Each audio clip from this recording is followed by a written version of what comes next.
Saat hadir dalam acara bertajuk Baca Pres Bicara Gagasan dalam program narasi Najwa Shihab, Anies Baswedan mengaku sebagai bakal calon presiden yang paling miskin. Bakal capres yang diusung koalisi perubahan itu bahkan mengaku masih kredit rumah. Saat itu Najwa Shihab menanyakan berapa uang yang sudah dikeluarkan oleh Anies Baswedan setelah dideklarasikan lebih setahun lalu oleh Partai Nasdem. Anies mengaku tidak pernah mendapat sumbangan dalam bentuk uang. Sumbangan yang diterima selama ini selalu dalam bentuk natura. Saya capres yang asetnya paling kecil, mudah-mudahan ada yang mau nyumbang nanti setelah acara ini, kata Anies.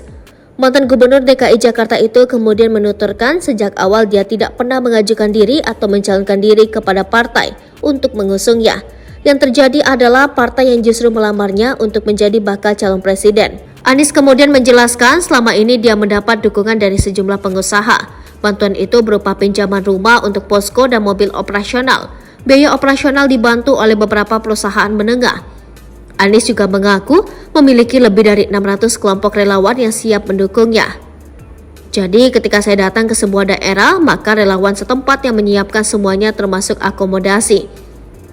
Pengeluaran terbesar mungkin nanti menjelang Pilpres karena butuh alat peraga, tim kami hanya menyiapkan kontennya. Dan silakan yang siapa saja boleh mencetak atau membuat alat peraga, imbuhnya. Anies juga mengakui sulit bagi timnya untuk melakukan penggalangan dana.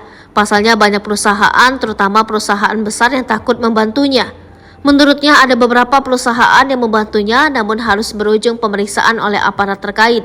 Misalnya langsung ditanya sudah bayar pajak atau belum dan banyak hal lainnya yang diperiksa. Itu terjadi di Jawa Tengah dan Jawa Barat, ujarnya.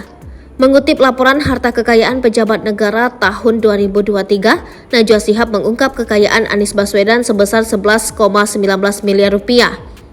Anies kemudian langsung menyahut, itu belum termasuk hutang. Mungkin banyak yang tidak tahu bahwa saya masih kredit rumah sampai sekarang.